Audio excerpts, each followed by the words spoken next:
Present perfect continuous tense कल पहचान पढ़ चुके थे ना। आज पढ़ेंगे affirmative sentence. Affirmative sentence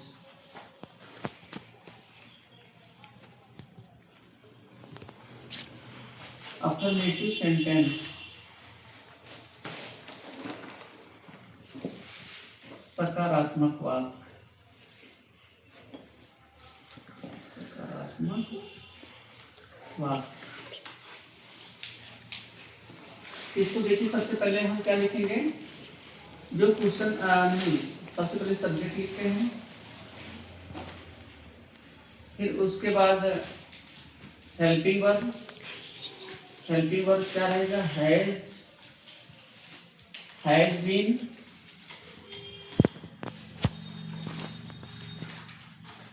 has या हैव बीन, या तो हैज बीन या तो हैव बीन लगाएंगे। अगर सिंगुलर रहेगा तो हैज बीन और प्लूरल रहेगा तो हैव बीन। फिर उसके बाद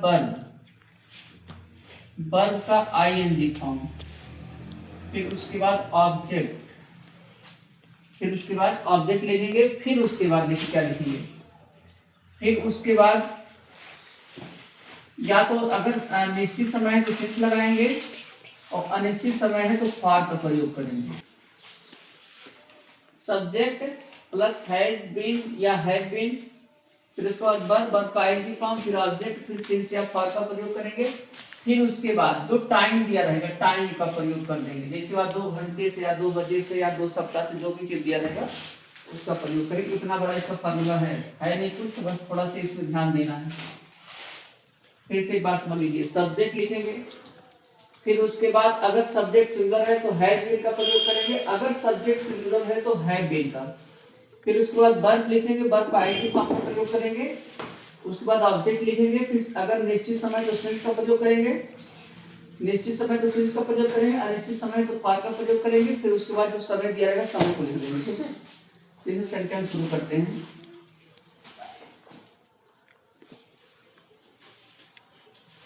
राधिका 2 बजे से, राधिका 2 बजे से दौड़ रही है। दौड़ रही है, दौड़ रही है। राधिका 2 बजे से दौड़ रही है। दूसरा सेंटेंस, वह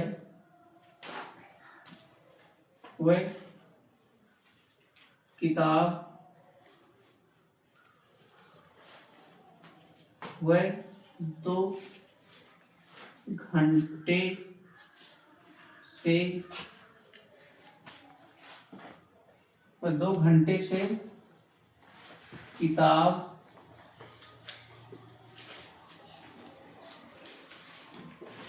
पढ़ने का प्रयास कर रहे हैं।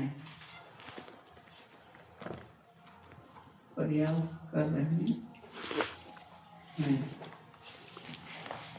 वह 2 घंटे से किताब पढ़ने का प्रयास कर रहे हैं। तीसरा,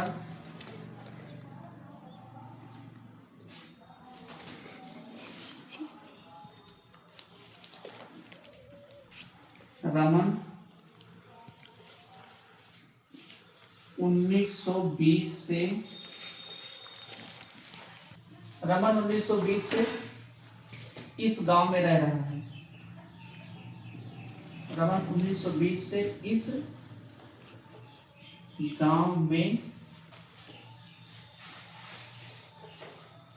रमन 1920 से इस गांव में रह रहा है। रमन 1920 से इस गांव में रह रहा है। चौथा,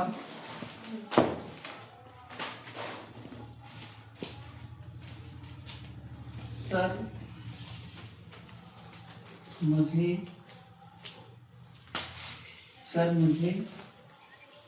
रविवार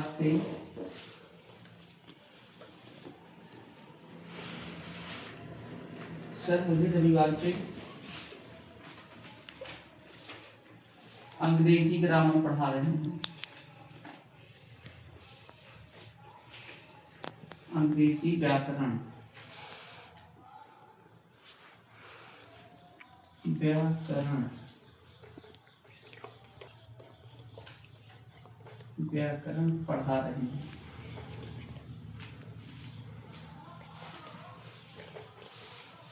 ना सर, मुझे रविवार से अंग्रेजी व्याकरण पढ़ा रहे हैं, अंग्रेजी व्याकरण पढ़ा रहे हैं।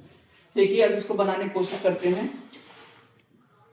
राधिका 2 बजे से दौड़ रही है। कौन 2 बजे दौड़ रहा है?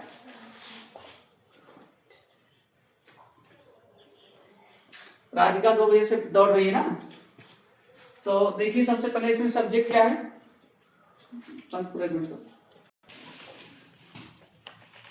राधिका 2 बजे से दौड़ रही है। सबसे पहले इसमें पहचानने की कोशिश करेंगे सब्जेक्ट क्या है, फिर उसके बाद वर्ब पहचानना कोशिश करेंगे और उसके बाद ऑब्जेक्ट। देखिए राधिका 2 बजे से दौड़ रही है। 2 बजे से जो दौड़ रहा है या जो दौड़ रहा है वो राधिका है। दौड़ने का काम राधिका के द्वारा किया जा रहा है, इसलिए यहाँ पे हमारा सब्जेक्ट राधिका हो जाएगा। अब राधिका के द्वारा जो काम किया जा रहा है, दौड़ने का काम किया जा रहा है, जो भी वर्क हो रहा है और वो दौड़ने का हो रहा है, तो ये हमारा हो जाएगा वर्ब। अब इसमें ऑब्जेक्ट नहीं है, इसमें ऑब्जेक्ट नहीं है, तो सबसे पहले हम कोशिश करेंगे सब्जेक्ट लिखेंगे। सब्जेक्ट इसमें है राधिका, ध्यान इसको देखते रहिएगा। सबसे पहले हम लिखेंगे सब्जेक्ट, सब्जेक्ट है इसमें राधिका ना। सबसे पहले सब्जेक्ट लिखेंगे, सब्जेक्ट है राधिका। फिर उसके बाद देखो किसी का नाम आया है यहाँ पे। जब किसी का नाम आएगा हमेशा वो सिंगुलर में आएगा, इसको आप ध्यान दीजिएगा। तो यहाँ पे हम हैज बीन का प्रयोग करेंगे। Radhika has been, Radhika has been. फिर उसके बाद लिखेंगे वर्ब। वर्ब है इसमें दौड़ना, दौड़ने की लिस्ट होती है रन, तो रनिंग हो जाएगा ना। तो राधिका हैज बीन रनिंग। अब देखिए उसके बाद लगाना है हमको सिंस या फॉर लगाना है। अगर समय निश्चित है तो सिंस लगाएंगे, अगर अनिश्चित है तो फॉर लगाएंगे। यहाँ पे 2 बजे दिया गया है, तो 2 बजे दिया गया है, इसका मतलब ये कंफर्म है कि निश्चित टाइम है 2 बजे ना। तो यहाँ पे हम सिंस का प्रयोग करेंगे। आपको कल ही बताए थे कि अगर बजे दिया रहेगा 1 बजे 2 बजे 3 बजे, जो भी बजे टाइम दिया रहेगा तो सिंस में आता है। तो सिंस लगाएंगे यहाँ पे since. Radhika has been running since, और 2 बजे से, तो 2 o'clock। यहाँ पे देखो 2 o'clock ऐसे लिखेंगे इसको, 2 o'clock। Radhika has been running since 2 o'clock। यहाँ पे आप नहीं लगाएंगे इसको, ठीक है। वह 2 घंटे से किताब पढ़ने का प्रयास कर रहे हैं, वह 2 घंटे से किताब पढ़ने का प्रयास कर रहे हैं। 2 घंटे से किताब पढ़ने का प्रयास कौन कर रहा है? वह कर रहे हैं। ये हमारा सब्जेक्ट हो जाएगा। अब इनके द्वारा जो काम किया जा रहा है, प्रयास किया जा रहा है। इनके द्वारा जो काम किया जा रहा है, प्रयास किया जा रहा है, प्रयास करने का, तो ये वर्ब हो जाएगा। प्रयास करना वर्ब हो जाएगा। फिर उसके बाद क्या चीज? पढ़ने का, तो यहाँ पे हम ये हमारा ऑब्जेक्ट हो जाएगा ना। तो सबसे पहले हम क्या लिखेंगे? सब्जेक्ट। सब्जेक्ट इसमें है वह इंग्लिश हो जाएगी दे। फिर उसके बाद देखो ये हमारा सब्जेक्ट जो आएगा वो प्लूरल में आएगा, तो यहाँ पे हम हैव बीन का प्रयोग करेंगे। They have been, they have been. और उसके बाद फिर वर्ब लिखना है। वर्ब है प्रयास करना। प्रयास करना की इंग्लिश होती है ट्राई, तो ट्राइंग हो जाएगा TRYING, ट्राइंग ना। They have been trying to read, to read book, to read book. अब देखिए 2 घंटे से, 2 घंटे से, तो इसका मतलब ये समय निश्चित नहीं है। 2 घंटे कौन सा 2 घंटा है ये हमको कंफर्म नहीं पता है, इसलिए यहाँ पे फॉर का प्रयोग करेंगे। फॉर 2 आवर, फॉर 2 आवर, पूरी स्टॉप लगा देंगे। फिर उसके बाद रमन 1920 से इस गांव में रह रहा है, तो सबसे पहले यहाँ पे सब्जेक्ट है रमन। फिर ये इनके द्वारा जो काम किया जा रहा है, रहने का काम किया जा रहा है कहाँ पे? इस गांव में। ये चाहे इसको सब्जेक्ट समझ, ऑब्जेक्ट समझिए, चाहे प्रेडिकेट। वैसे प्रेडिकेट है, ऑब्जेक्ट नहीं है, ठीक है। तो सबसे पहले हम सब्जेक्ट लिखेंगे, सब्जेक्ट है रमन, तो यहाँ पे हम रमन लिख देंगे नाम। फिर उसके बाद देखो रमन किसी का नाम आ गया, ये भी सिंगुलर में आएगा, तो सिंगुलर में आएगा तो हैज बीन का प्रयोग करेंगे। Raman has been, Raman has been. और उसके बाद वर्ब लिखना है, वर्ब है रहना, रहना होता है लिव, LIV, लेकिन ING फॉर्म लगेगा तो लिविंग हो जाएगा। लिविंग कहाँ पे रह रहे हैं, इस गांव में, तो in this village, in this village, in this village, village कब से रह रहे हैं, 1920 से। तो ये कंफर्म है कि साल में एक बार 1920 कंफर्म आता है, तो 1920, तो इसका मतलब यहाँ पे हम सिंस का प्रयोग करेंगे, सिंस, सिंस 1920, सिंस 1920, 1920 को लिखता हूं।